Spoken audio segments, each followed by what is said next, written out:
दोस्तों, आपने कभी सोचा है कि क्या आने वाले भविष्य में ऐसा हो सकता है कि हमारी आगे की पीढ़ी को ताजमहल या स्टैचू ऑफ लिबर्टी खंडरों के रूप में या खोए हुए जगह के रूप में मिलेगी। सुनने में बहुत अजीब लगता है, लेकिन अभी हमारे साथ भी ऐसा ही हो रहा है। हजारों वर्षों पहले की सभ्यता का पता हमें आज खोए हुए शहरों के तौर पर लग रहा है, जिन्हें समय बीतने के साथ भुला दिया गया, जब तक कि किसी पथिक या इतिहासकार ने गलती से या जानबूझकर इन खंडरों की खोज नहीं की।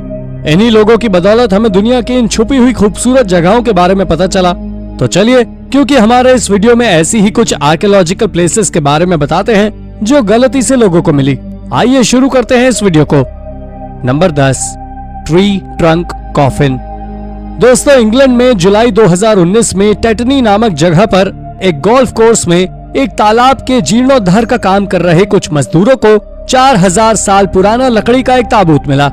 शेफील्ड विश्वविद्यालय के एक बयान के अनुसार इस आधे टन के ताबूत में मानव अवशेष, एक कुल्हाड़ी और मृतक के लिए बिस्तर के रूप में इस्तेमाल किए जाने वाले पौधे थे।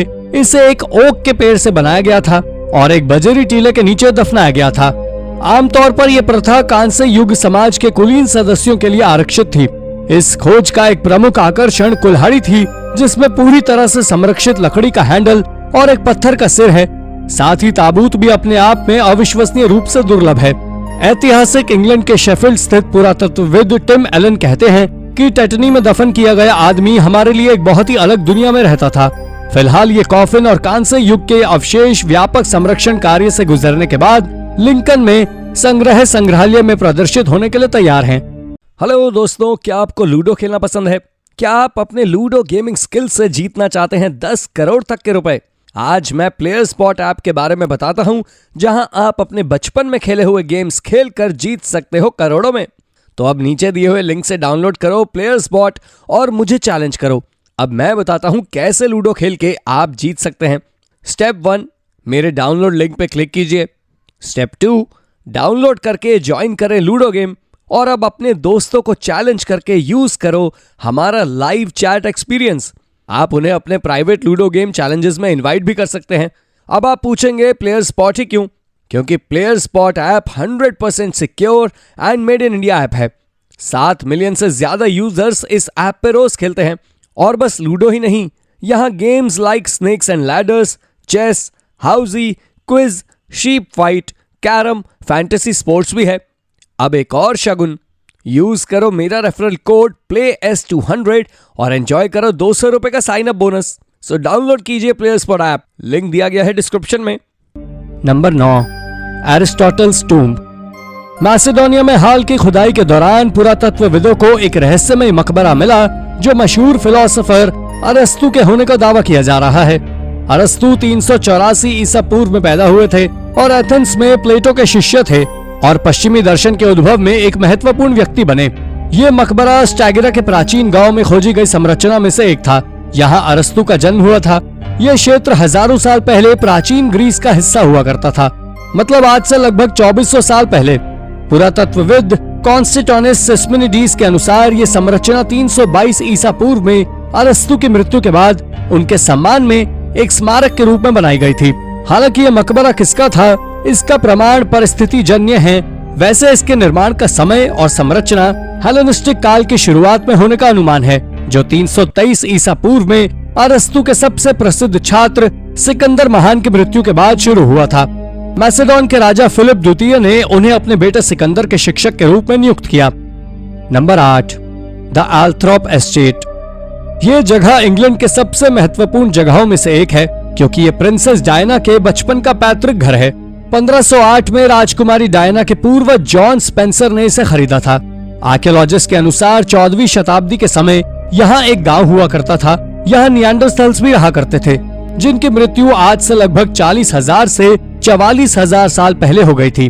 वैसे यहाँ एक नवपाषाण शिविर भी मिला है और विशेषज्ञों का मानना है कि ये लगभग 5000 वर्ष से अधिक पुराना है। आर्कियोलॉजिस्ट को यहाँ एक और प्राचीन कचरे के ढेर में सीशेल और एंटेलर मिले हैं और साथ ही चकमक पत्थर का टुकड़ा भी मिला है, जिससे अंदाजा लगाया जा सकता है कि निएंडरथल्स यहाँ रहकर सीशेल और एंटेलर को मारकर खाया करते थे और उनकी हड्डियों से औजार बनाया करते थे। एल्थोर्प एस्टेट में बनी झील के उस पार डायना के नाम से एक डोरिक शैली का मंदिर बना हुआ है जो जुलाई और अगस्त के महीने के दौरान पर्यटकों के लिए एक आकर्षण का केंद्र है। Number 7, lactose intolerant mummified man. Mountain climber Erika और हेलमंड सिमोन हाइकिंग करने के लिए ऑस्टल एल्प्स ऑस्ट्रेलिया गए हुए थे और हाइकिंग से लौटते समय शॉर्टकट लेने से पहले उन्होंने बिल्कुल भी नहीं सोचा होगा कि वे 5000 साल पुरानी एक शानदार खोज करने वाले हैं। दरअसल दोस्तों, शॉर्टकट लेते वक्त उन्हें वहां 5000 साल पहले के एक आदमी की जमी हुई लाश, जो देखने में ऐसी लग रही थी जैसे ये आदमी अभी कुछ समय पहले ही मरा था। वो शायद लगभग 45 साल का था और 5 फीट लंबा था। वैज्ञानिकों ने उसे ओएत्जी नाम दिया और उनके अनुसार उसका बायां कंधा मुड़ा हुआ था और बाएं कंधे में लगे तीर से ओएत्जी की मौत हुई थी। ओएत्जी आधुनिक समय के सबसे अधिक अध्ययन किए गए शवों में से एक बन गया। उसके पास से चकमा खंजर, तांबे की कुल्हाड़ी और अन्य औजार भी मिले।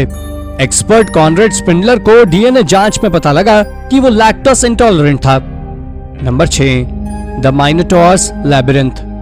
प्राचीन विश्व के कुछ रहस्यों और मिथकों में से एक है मिनोटॉर और उनकी भूल-भुलैया। कुछ महान लोगों का कहना है कि किंग मिनो ने अब तक की सबसे अच्छी भूल-भुलैया बनाई है।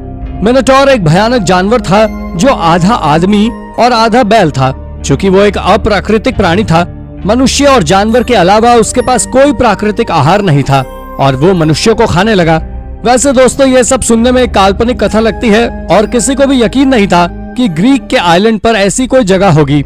लेकिन आर्कियोलॉजिस्ट आइलैंड के पास एक छोटे से गांव गॉटन में माइनोटॉर की पौराणिक भूल-भुलैया को खोज लिया है और अगर ये भूल-भुलैया है तो मिनोटॉर भी जरूर होता होगा। लेकिन इस बात के कोई साक्ष्य नहीं है कि ये भूल-भुलैया कुछ जंगली जानवरों के भंडारण के लिए उपयोग किया जाता था।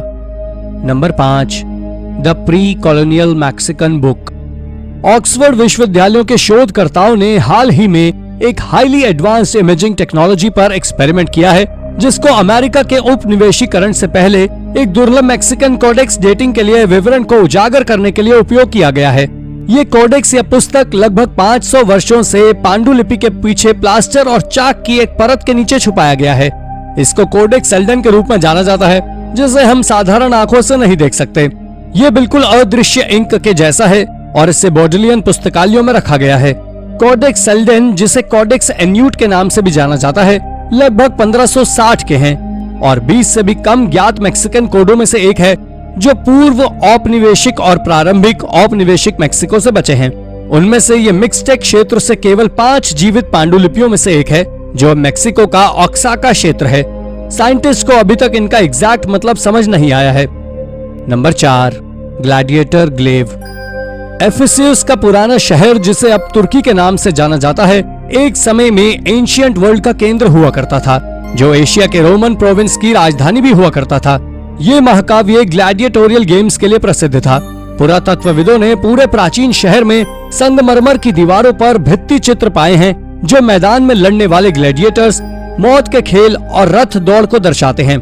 1993 में पुरातत्वविद शहर के कब्रिस्तान की खुदाई कर रहे थे जब उन्होंने एक असामान्य खोज की जिसमें उन्हें ग्लैडिएटर से भरा एक बरियल ग्राउंड मिला जो कि पूरी तरह से ग्लैडिएटर्स को ही डेडिकेटेड था।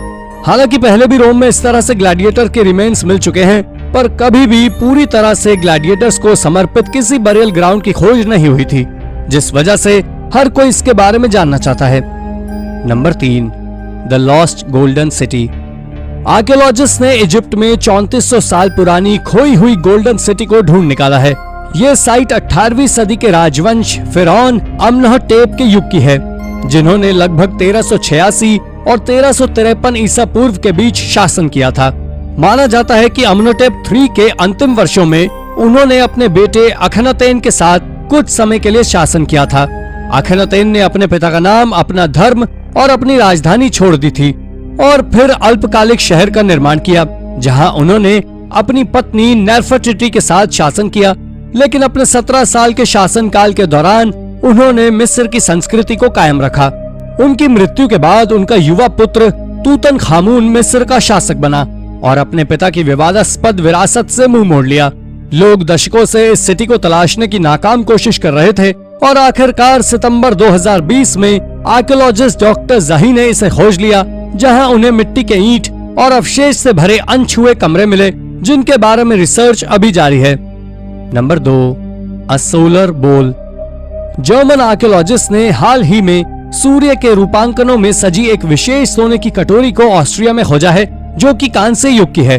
इस देश के आर्कियोलॉजिस्ट ने ऐसा कुछ पहली बार खोजा है और ये बहुत पुराना भी है, जिसके बारे में कोई लिखित जानकारी नहीं है।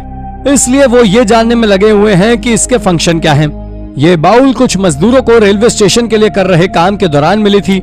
वैसे इस तरह के बाउल पहले डेनमार्क, जर्मनी और यूरोप में भी मिल चुके हैं और सभी जगह के बाउल में सूर्य की आकृति बनी हुई है, जो किसी रिलीजियस सेरेमनी की तरफ इशारा करते हैं। कांस्य युग के आसपास का ये सोलर बाउल ऑस्ट्रिया में 3000 साल पुरानी बस्ती में खोजा गया था, जिसके नीचे की तरफ सूरज की छवि बनी हुई है। Number 1, foundation of Londinium. England के आर्कियोलॉजिस्ट ने एक्सीडेंटली रोमन हाउस को वर्ष 72 में खोज निकाला, जो रोमन आक्रमणकारियों द्वारा लंदन के मूल शहर लैंडिनियम शहर की स्थापना के लगभग 25 साल बाद की बात है। लंदन म्यूजियम के आर्कियोलॉजी स्टाफ ने यहाँ 4 कमरे खोजे हैं, जो गार्डन के चारों तरफ बने हुए हैं और उनकी कुछ दीवारों पर फूल की आकृति बनी हुई है। साथ ही नीचे फर्श पर पच्चीकारी चित्र वर्ण के टाइल्स यानी कि मोज़ेक टाइल्स लगे हुए हैं। इस बात का पता लगाना मुश्किल है कि ये बिल्डिंग किस लिए बनाई गई थी, लेकिन कुछ लोगों का कहना है कि शायद ये उच्च श्रेणी के रोमन विजिटर्स के लिए या हाई रैंकिंग मिलिट्री मेंबर के लिए बनाई गई थी। विशेषज्ञों को यहाँ फैलिक शेप का एक पेंडेंट मिला है, जो कि रोमन आर्मी का चिन्ह हो सकता है। इतना ही नहीं, ये बिल्डिंग लगभग 150 साल पुरानी है। तो दोस्तों, ये थी हमारी आज की वीडियो। आपको हमारी वीडियो कैसी लगी हमें कमेंट करके जरूर बताइए, और हाँ, जाते जाते वीडियो को लाइक और चैनल को सब्सक्राइब जरूर कर दीजिएगा। धन्यवाद।